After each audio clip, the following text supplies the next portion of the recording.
The association between the great Irish writer Samuel Beckett and the game of cricket deserves to be more widely known. He was a fine player when a student at Trinity College, Dublin, and even merits a mention in the famous Wisden's, the Cricketer's Bible, the only Nobel Prize winner to be so lauded. On one occasion in the mid-1960s, Beckett travelled from Paris to London to watch the test match between England and Australia. It was a beautiful sunny summer afternoon. Blue skies, Lord's Cricket Ground, green and glorious. One of his friends remarked, "What a wonderful day! This is the sort of day that would make you glad to be alive." To which Beckett responded dryly, "I wouldn't go as far as that." The story nicely encompasses two aspects of Samuel Beckett: his famously bleak view of life and his mordant sense of humour. If, as Horace Walpole remarked, the world is a comedy to those who think and a tragedy to those who feel, it is fitting that Beckett's Waiting for Godot is subtitled A Tragi-Comedy. In his theatrical images and prose writings, Beckett achieved a spare beauty and articulation of human suffering shot through with dark comedy and humour. It seems almost too coincidental that this most famous dramatist of desolation, whose work teems with biblical allusion, would be born on the day of the crucifixion. Yet Samuel Barclay Beckett was born on Good Friday, 13th of April 1906, in the affluent village of Foxrock, 8 miles south of Dublin. Beckett was educated at Portora Royal School, Enniskillen, now in Northern Ireland, the alma mater of another great Irish playwright, Oscar Wilde, where he excelled academically and at sports. He graduated from Trinity College, Dublin in 1927, first in his class, and was awarded the college's gold medal. He seemed destined for a glittering academic career, and in October 1928 he headed to Paris for a 2-year exchange fellowship at the distinguished École Normale Supérieure. His immersion in the Parisian literary scene had a profound impact on the young Irishman. He became attached to the circle of another great Irish writer, James Joyce, the revered author of Ulysses, published in 1922, and in 1929 published his first critical essay on Joyce's work in progress, which would become Finnegan's Wake. On his return to Dublin, Beckett was unhappy lecturing at Trinity College and resigned after little more than a year. He often said that he gave up his job because he could not bear teaching to others what he did not know himself. At this point, Samuel Beckett determined to be a writer and a man of letters. In 1931, he published a short critical book, Proust, on the great French writer, which brilliantly identified that Proust was a philosopher, and his long novel was in essence a search for the meaning of life, which rests, Proust thought, and Beckett agreed, on the making and appreciation of art. Despite the brilliance of this essay, Beckett would have many setbacks and rejections in his attempts to establish himself in the literary world, an echo of the themes of failure that would so dominate his work. He failed to get his first serious attempt at a novel, Dream of Fair to Middling Women, published, though much of it was reworked into a short story collection, More Pricks Than Kicks, which came out in 1934. The next year he published a slim volume of poetry, Echoes, Bones, and Other Precipitates, marked, like much work of this period, with dense erudition and pessimism. Beckett's London novel, Murphy, was completed in 1936. This comic novel of ideas is probably his most accessible, least experimental full-length work, though this didn't stop it going through 42 rejections, before finally being published by Routledge in 1938. Beckett had long suffered from panic attacks, anxiety and depression, often with terrible physical manifestations. He went to London in the early 1930s to undertake psychoanalysis with a famous British analyst, Wilfrid Bion. The interest he developed in psychology and psychiatry showed constantly in the asylum scenes in Murphy and in his next novel, What?, written while hiding out in rural France during the Second World War. His personal experience of psychotherapy emerges too in his later work, much of which is in the form of a monologue, where a speaker gabbles in a kind of delirium to a faceless listener, much as one might at moments in analysis. Though Beckett's works are highly nonspecific and tend not to refer explicitly to the Second World War or other historical events, there is little doubt that the traumas of history deeply scoured his imagination. Appalled by the treatment of his Jewish friends under Nazi occupation, Beckett became actively involved in the resistance in Paris, principally as an information handler. Beckett's experience of the war and the devastation he witnessed in France afterwards seems to have contributed to a radical change of direction.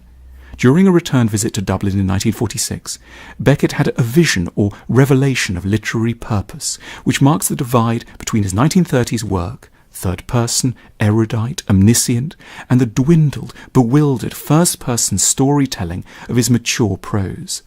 Unlike some of his early writing, which shows the influence of Joyce in its wordplay and heavy allusion to other literary works, the post-war work carries its learning more lightly, making ignorance, impotence, and failure its key preoccupations. This change in direction was accompanied by the decision to write in French. There followed, between 1946 and 1950, a frenzy of writing, which included much of the work for which Samuel Beckett is now famous, namely Waiting for Godot and his great trilogy of novels, Malloy, Malone Dies, and The Unnameable. En attendant Godot was written between October 1948 and January 1949 as a diversion from the more taxing, as Beckett saw it, business of prose composition.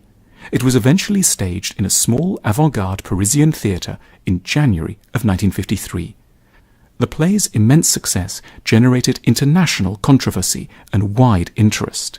Set on a bare stage, apart from a lone tree and one rock, with two characters exchanging inconsequential dialogue while waiting at the side of a road for a character who never comes, Beckett's play provoked confusion and hostility. When an English version transferred to London in 1955, it was greeted with whistles and jeers of derision. However, Waiting for Godot became a succès de scandale and is arguably the most influential play of the whole of the 20th century. Godot presents a dark vision of human life, mixed with plenty of vaudeville antics and slapstick comedy. The play's action or inaction seems at points suggestive of universal or an existential condition. But at this place and at this moment in time, all mankind is us, whether we like it or not, declares one character. Did the non-arrival of Godot, critics pondered, suggest the absence of God in the modern world? Or did the play rather dramatize the yearning and sense of incompleteness in which we live most of our lives? Most people, after all, exist in a state of anticipation or future-orientedness. Once I get the right job or the right house, or my beloved said yes, or I retire, then I will be happy. But once desire or ambition is realized, we start to want something else. The ultimate satisfaction, the Godot who will give us final fulfillment, never arrives. Yet for all these philosophical interpretations, nothing is certain in Beckett's work. He once remarked that the key word in my plays is perhaps. It may be that Beckett's greatest achievement is his brave depictions not of a pessimistic outlook, but of a bewildered one. If we leave his plays perplexed, then this is an appropriate response. We too are waiting for something that never arrives, the reassurance of a clarity, of meaning, of certainty, even the certainty of darkness. Beckett was, almost instinctively, a master of the stage. His next great play, Endgame, in 1957, gives us the enduring image of human beings in dustbins. Outside the room in which the action takes place, all seems dead, grey, and corpsed in some sort of post-apocalyptic devastation that speaks urgently to our own era of environmental crisis. Though a black humour endures, even human values and meanings seem to be draining away. One character remarks, as if in answer to those who would turn Beckett's work into mere philosophy, "Mean something, you and I mean something." That's a good one. As his career progressed, Beckett's plays and prose generally became ever more condensed and minimal. The plays would often focus on a single intense image, a woman buried up to her waist in the sand, Happy Days, a man and two women fixed in some sort of purgatorial urns, babbling out the story of their adulterous triangle, Play, a single illuminated mouth telling stories in the third person, terrified of using the word I, not I. Beckett gives us works of art that offer an experience, not just an idea or a takeaway message. He takes us into the perplexity of the modern condition in which the traditional consolations, belief in a providential plan or hopes for civilizational progress, have been shattered by the barbarism of war and Holocaust. Yet if Beckett's work presents us with human extremity, there are moments of fellow feeling, of compassion, and of exquisite black humour. Moreover, his writing is marked with the most scrupulous exactitude and precision. There is a shape to his chaos, one which emerges with a sort of wintry serenity, a calm balletic structure to his plays.